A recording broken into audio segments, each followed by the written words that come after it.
അപ്പോൾ നമുക്കിനി നോക്കേണ്ട വൃത്തം ഉപജാതി എന്ന് പറയുന്നതാണ്.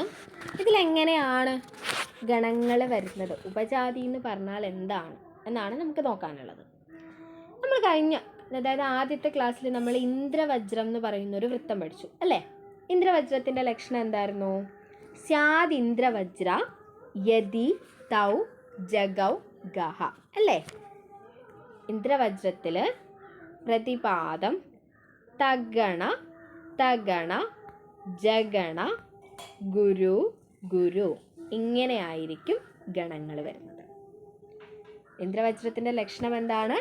പ്രതിപാദം ഏകാദശ വർണ്ണങ്ങളോട് കൂടി 11 വർണ്ണങ്ങൾ കൂടി എന്ത് തഗണ തഗണ ജഗണ ഗുരു ഗുരു ഇങ്ങനെ ഗണങ്ങൾ വന്നു കഴിഞ്ഞാൽ അത് ഇന്ദ്രവജ്രം എന്ന് പറയുന്ന വൃത്തമാണ് അല്ലേ.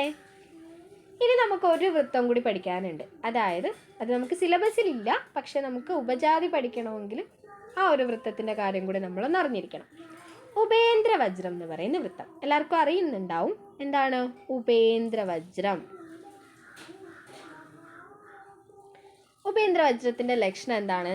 ഉപേന്ദ്രവജ്ര ജതജാസ്തൗഗൗ ജഗണ തഗണ ജഗണ ഗുരു ഗുരു ഇങ്ങനെ 11 അക്ഷരങ്ങളോട് കൂടിയ വൃത്തമാണെങ്കിൽ അത് ഉപേന്ദ്രവജ്രം എന്ന് പറയുന്ന വൃത്തമായിരിക്കും എന്നാണ് ഇവിടെ പറയുന്നത്. അതായത് ഇന്ദ്രവജ്രത്തിലും ഉപേന്ദ്രവജ്രത്തിലും 11 അക്ഷരങ്ങളായിരിക്കും ഉണ്ടാവുക. ഇന്ദ്രവജ്രത്തിൽ ഗണങ്ങൾ എങ്ങനെയായിരിക്കും? തഗണ തഗണ ജഗണ ഗുരു ഗുരു. ഉപേന്ദ്രവജ്രത്തിലാവുമ്പോഴോ ജഗണ തഗണ ജഗണ ഗുരു ഗുരു എന്നായിരിക്കും വരുന്നുണ്ടാവുക. ഇന്ദ്രവജ്രാകുമ്പോൾ സ്യാദ് ഇന്ദ്രവജ്ര യതി തൗ ജഗൗ ഗഹ. ഉപേന്ദ്രവജ്രാകുമ്പോഴോ ഉപേന്ദ്രവജ്ര ജതജാസ്തൗ ഗൗ എന്നായിരിക്കും വരുന്നുണ്ടാവുക. അപ്പോൾ ഈ 2 വൃത്തങ്ങൾ മനസ്സിലായില്ലേ? ഈ 2 വൃത്തങ്ങൾ അല്ലെങ്കിൽ ഇതുപോലുള്ള വൃത്തങ്ങൾ, ഏതെങ്കിലും 2 വൃത്തങ്ങൾ എന്ത് കമ്പൈൻ ചെയ്ത് ഒറ്റ ശ്ലോകത്തിൽ തന്നെ, അതായത് ഒരു ശ്ലോകം നമ്മൾ നോക്കുന്ന സമയത്ത് അതിൽ 2 വൃത്തങ്ങൾ ഉണ്ടാവും. അങ്ങനെയുള്ളതാണ് ഉപജാതി എന്ന് പറയുന്നത്. 2 വൃത്തങ്ങളുടെ കോമ്പിനേഷൻ അവിടെ കമ്പൈൻ ചെയ്തിട്ടായിരിക്കും ആ ശ്ലോകത്തിൽ ഉണ്ടാവുക.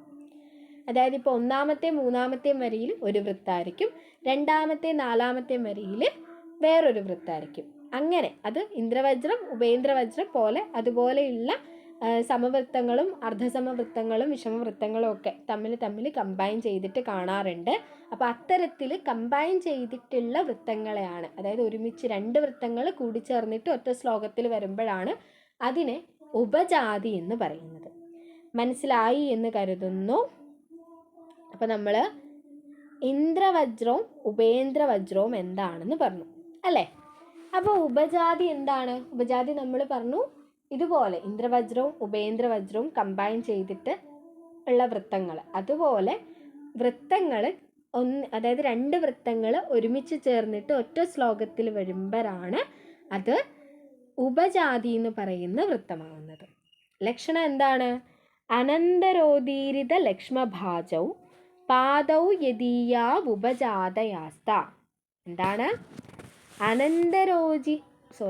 അനന്തരോദീരിത ലക്ഷ്മഭാജൗ പാദൗ യദീയാ ഉപജാതയസ്ത. എന്താണ് ഇവിടെ പറയുന്നത്?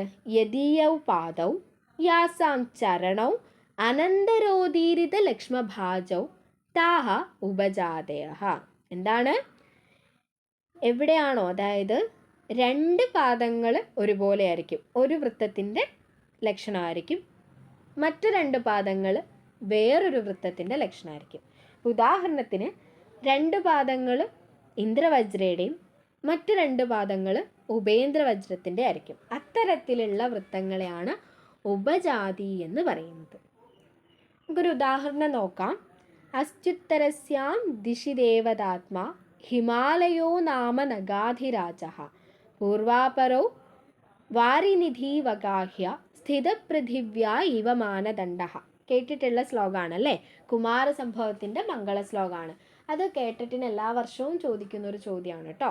നമ്മുടെ പഞ്ചമഹാകാവ്യങ്ങളുടെ മംഗള ശ്ലോകങ്ങൾ നമ്മൾ അറിഞ്ഞിരിക്കണം. കാരണം എനിക്ക് തോന്നുന്നു കഴിഞ്ഞതിന് മുമ്പത്തെ വർഷം ഈ 2 ലൈൻ തന്നിട്ട് ഇതേത് കാവ്യത്തിൻ്റെ മംഗളശ്ലോകമാണെന്ന് ചോദിച്ചിട്ടുണ്ട്. അത്തരത്തിൽ മഹാകാവ്യങ്ങളുടെ പഞ്ചമഹാകാവ്യങ്ങളുടെ മംഗളശ്ലോകങ്ങൾ നമ്മൾ അറിഞ്ഞിരിക്കണം കേട്ടോ.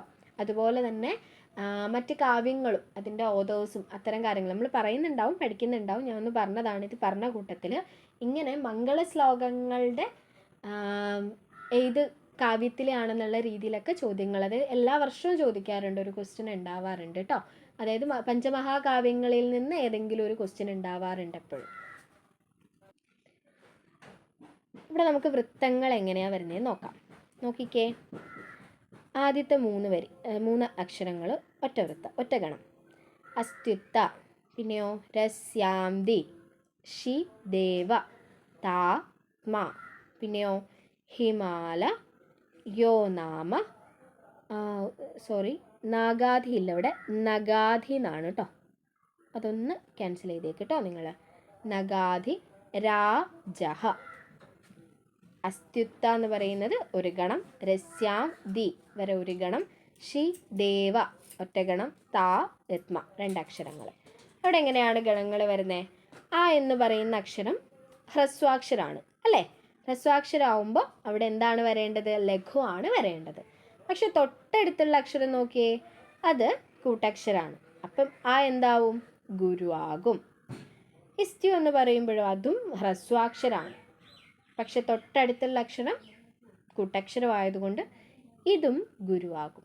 ഇത്ത എന്ന് പറയുമ്പോൾ അത് ഹ്രസ്വാക്ഷരമാണ്, അടുത്ത് കൂട്ടക്ഷരങ്ങളൊന്നുമില്ല. അപ്പം അതെന്തായിരിക്കും? ലഘു ആയിരിക്കും. അടുത്തതോ ര എന്നുള്ള അക്ഷരം ഹ്രസ്വാക്ഷരമാണ്, പക്ഷെ തൊട്ടടുത്ത് കൂട്ടക്ഷരം വന്നതുകൊണ്ട് അത് ഗുരുവായിരിക്കും. സ്യാം എന്നുള്ളത് ദീർഘാക്ഷരമാണ്, അതുപോലെ അവിടെ അനുസ്വാരം വരുന്നുണ്ട്, അപ്പോൾ അവിടെ ഗുരുവായിരിക്കും. ദി എന്ന് പറയുമ്പോൾ അത് ഹ്രസ്വാക്ഷരമാണ്, വേറെ കൂട്ടക്ഷരങ്ങളൊന്നും അടുത്ത് വരുന്നില്ല, അപ്പോൾ അത് ലഘുവാണ്.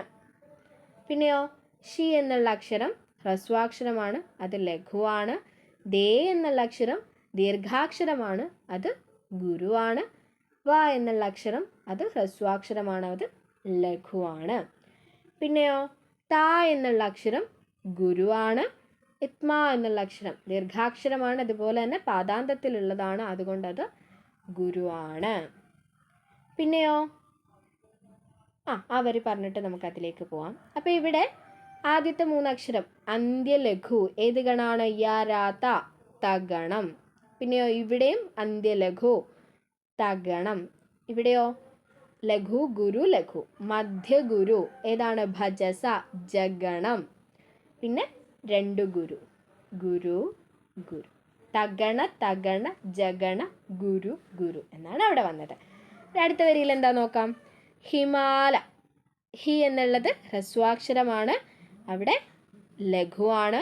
മാ എന്നുള്ളത് ദീർഘാക്ഷരമായതുകൊണ്ടത് ഗുരുവാണ്. ല എന്നുള്ള അക്ഷരം ഹ്രസ്വാക്ഷരമായതുകൊണ്ടത് ലഘുവാണ്. യോ എന്നുള്ള അക്ഷരം ദീർഘാക്ഷരമായതുകൊണ്ടത് ഗുരുവാണ്. ന എന്നുള്ള അക്ഷരവും ദീർഘാക്ഷരമായതുകൊണ്ടത് ഗുരുവാണ്. മ എന്ന് പറയുമ്പോൾ അത് ഹ്രസ്വാക്ഷരമാണത് ലഘുവാണ്. ന എന്നുള്ള അക്ഷരം നകാരം, അത് ഹ്രസ്വാക്ഷരമാണ്, അതുകൊണ്ടത് ലഘുവാണ്. ഗ എന്നുള്ള അക്ഷരം ദീർഘാക്ഷരമായതുകൊണ്ടത് ഗുരുവാണ്. ധി എന്ന് പറയുമ്പോൾ ആ അക്ഷരവും ഹ്രസ്വാക്ഷരമായതുകൊണ്ടത് ലഘുവാണ്.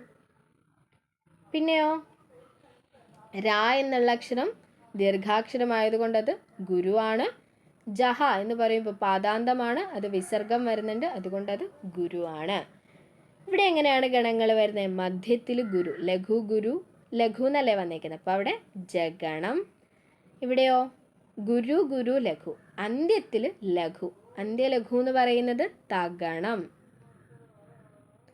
ഇവിടെയോ ഗുരു ലഘു, ലഘു ഗുരു ലഘു, അപ്പോൾ മധ്യത്തിൽ ഗുരു, അപ്പോൾ അത് ജഗണം. പിന്നെയോ 2 ഗുരു അല്ലേ?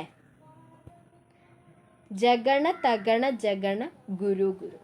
അപ്പോൾ ഒന്നാമത്തെ വരിയിൽ തഗണ തഗണ ജഗണ ഗുരു ഗുരു, രണ്ടാമത്തെ വരിയിൽ ജഗണ തഗണ ജഗണ ഗുരു ഗുരു.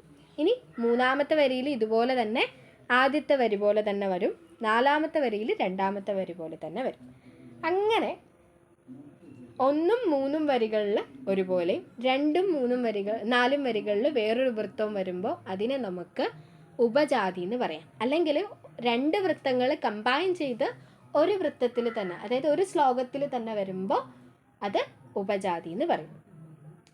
ഓക്കെ, ഇവിടെ ഏതൊക്കെ വൃത്തങ്ങളാണ് വന്നേക്കുന്നത്? തഗണ തഗണ ജഗണ ഗുരു ഗുരു എന്ന് പറയുമ്പോൾ ഉപേന്ദ്രവജ്രത്തിൻ്റെ ലക്ഷണമാണ്, ഇന്ദ്രവജ്രത്തിൻ്റെ ലക്ഷണമാണ്. അതുപോലെ തന്നെ ജഗണ തഗണ ജഗണ ഗുരു ഗുരു വന്നു കഴിഞ്ഞാൽ ഉപേന്ദ്രവജ്രത്തിൻ്റെ ലക്ഷണമാണ് അല്ലേ? അപ്പോൾ ഈ ശ്ലോകത്തിൽ, അതായത് കുമാരസംഭവത്തിൻ്റെ ശ്ലോകത്തിൽ ഇന്ദ്രവജ്രവും ഉപേന്ദ്രവജ്രവും കൂടെ കമ്പൈൻ ചെയ്തിട്ടുള്ള ഒരു ശ്ലോകമാണ് നമ്മളിപ്പോൾ നോക്കി. ഇത് ഉപജാതി വൃത്തത്തിലുള്ളതാണ്. ഇതിനെയാണ് ഉപജാതി എന്ന് പറയുന്നത്. മനസ്സിലായി എന്ന് കരുതുന്നു.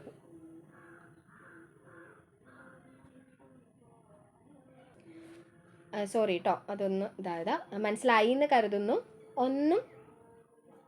ഒന്നും മൂന്നും വരികളിൽ ഒരു വൃത്തായിരിക്കും, 2ഉം 4ഉം വരികളിൽ വേറൊരു വൃത്തായിരിക്കും. അത്തരത്തിൽ രണ്ട് വൃത്തങ്ങൾ ഒരു ശ്ലോകത്തിൽ തന്നെ മിക്സ് ചെയ്ത് വരുമ്പോഴാണ് അതിനെ ഉപജാതി എന്ന് പറയുന്നത്. ഉദാഹരണം കുമാരസംഭവത്തിൻ്റെ മംഗള ശ്ലോകമാണ് നമ്മൾ പറഞ്ഞത്. അപ്പോൾ ഇതാണ് ഉപജാതി വൃത്തത്തിൻ്റെ ലക്ഷണവും ഉദാഹരണവും ഒക്കെ. മനസ്സിലായി എന്ന് കരുതുന്നു. എന്തെങ്കിലും പ്രശ്നം ഉണ്ടെങ്കിൽ ചോദിക്കാം കേട്ടോ.